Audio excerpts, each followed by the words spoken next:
Criteria for proposals. Proposals are long documents, so they need to be divided up into different parts or different components. So the components are basically the title page, which gives the name of the proposal. Then there is the cover letter, which prefaces the contents of the proposal. Then comes the table of contents, the list of illustrations, followed by the abstract. Then comes the introduction, the discussion, the conclusion and recommendations, and the glossary, work cited, and the appendices. So all of these different components of the report can be further divided into three headings, in which we can say that there is the front matter, and which includes the title page, cover letter, table of contents, list of illustrations, and abstract.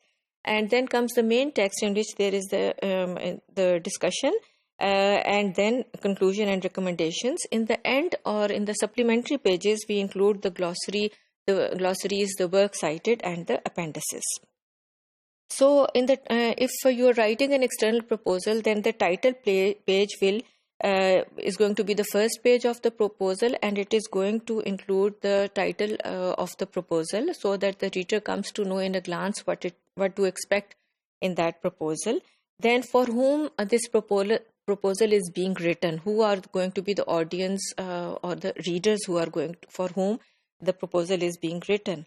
Then who is the author or the authors of this proposal, and then the date of the submission, and the time which it covers, the time period which it covers, about which it gives information in this proposal. So this is what the title page of a external proposal looks like. You can see here that there is the proposal title, proposal for reducing oxygen expenses, then the proposal audience, the person for whom it is being written, and then the author, and then the date of the submission. So this is for an external proposal. For an internal, again, you will have to put the title of the proposal, then the names of the people who have written, for whom it is being written, their position, the company, and the department, and then the date of the submission. So this is what it looks like. The name of the proposal, computer networking report, the need to upgrade intranet capabilities, and it is written for Acme products, the address, the department, and the address, and who has written the proposal and submitted by whom, and then the date. So the front matter, which we also call the preliminary pages of the proposal, they include the cover letter.